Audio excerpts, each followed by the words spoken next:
madadapa ka. Lalakad kang parang pilay, pero ganyan lang ang buhay. Dapat ka lamang magsanay. Tain mo ang bandila ng Kristiyano matapat. Di tayo magpapatalo at hindi magpapatinig. Sa gawa man ng kaaway ay lilipunin na. Tuturugin mo ang sakit sa pamamagitan niya. Gagamitin ng lakas na nanggaling sa taas. Naman yung mga anghel niyang hindi magpapatinig. Sa kahit anong laban ay hindi magpapatalo. Dahil ang kapapilang lahat ay si Jesu Cristo. Taan mo ang bandila ng Kristiyano matapat. Di tayo magpapatalo at hindi magpapatinig. Sa gawa man ng kaaway ay lilipunin na.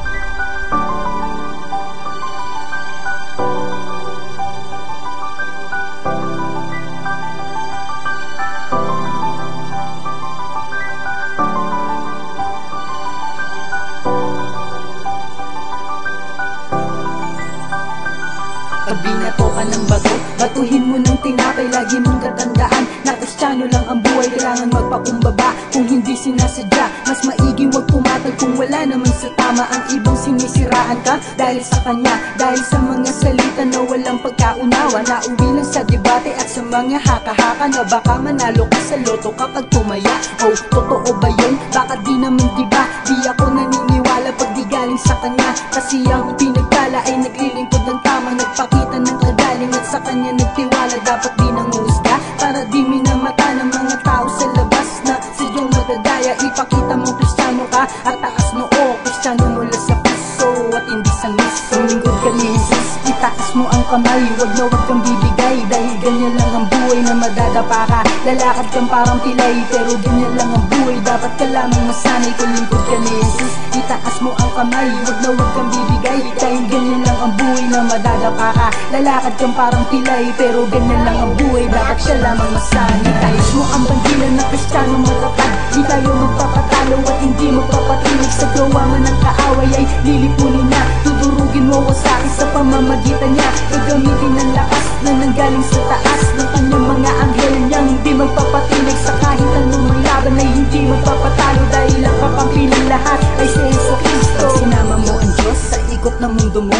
tsak gaganda ang buhay mo, pati pamilya mo. Makukuha gusto mo, pati ang pangarap mo. Magbabago ang lahat dahil pinakita mo sa maraming kaibigan na ikay nagbago na. Gagampanan mo ang layunin ng pagkakristyano ka. Lalaban ka bandang huli at di ka bibitaw. At makikita ang resulta ng pangarap balang araw. Basta ang gawin mo lang maghayag ka ng mga turo. Ipakita mo Kristiyano ka at huwag kang susuko. Dahil ang buhay Kristiyano madalas nadadapa. Nabablanko din ang isip o tuluyan ng hihina. Pero ganun pa man huwag mong hayaan na basta tapak-tapakan ka ng mga taong di mo kilala. Lumaban ka at makikita mong nasa bandang huli. Ang magtiis hanggang sa dulo ay siyang magwawagi. At huwag mong sasayangin ang iyong kakayahan. Lagyan mo ng makabago upang sa kasalukuyan ay makuha ang sagot. At huwag kang malulungkot kung may nangyari sa buhay. Dapat di ka sumibangot. Bakit? Kasi ang buhay minsan laging masaya, minsan merong lungkot. Pero huwag kang magpadala. Ang buhay ng isang Kristiyano talagang minsan ganyan. Basta huwag mong kalimutan na ang Diyos ay nandiyan. Lingkod ka ni Jesus,